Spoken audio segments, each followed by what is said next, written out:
কোন আমলটি করলে অভাব কখনো কাছে আসে না? প্রতি রাতে ঘুমানোর আগে সূরা ওয়াকিয়াহ পাঠ করলে অভাব দূর হয় ও রিজিকে বরকত আসে। বেশি বেশি ইস্তিগফার পড়লে কি রিজিকে বরকত বাড়ে? হ্যাঁ, কুরআন অনুযায়ী যারা বেশি ক্ষমা চায়, আল্লাহ তাদের সম্পদ ও সন্তান সন্ততি দিয়ে সাহায্য করেন। আত্মীয় স্বজনের সাথে সুসম্পর্ক রাখলে কি রিজিক বৃদ্ধি পায়? অবশ্যই নবীজি সাল্লাল্লাহু আলাইহি ওয়াসাল্লাম বলেছেন, যে তার আয় বাড়াতে চায় সে যেন আত্মীয়তার বন্ধন বজায় রাখে।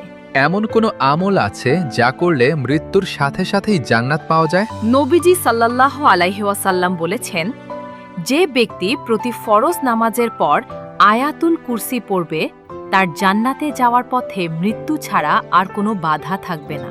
এই আমলটি করতে কতক্ষণ সময় লাগে? এটি পড়তে মাত্র 30 থেকে 40 সেকেন্ড সময় লাগে, কিন্তু এর সওয়াব অসীম। আপনাদের যদি কোনো প্রশ্নের উত্তর জানতে ইচ্ছা হয় তাহলে কমেন্ট বক্সে বলতে পারেন। ধন্যবাদ। এরকম কোরআন ও হাদিসের কথা শুনতে আমার এই পেজটি লাইক, কমেন্ট, শেয়ার করে দিন। ফলো দিয়ে রাখুন যেন পরবর্তীতে এরকম আরো সুন্দর সুন্দর শিক্ষণীয় হাদিসের কথা শুনতে পারেন।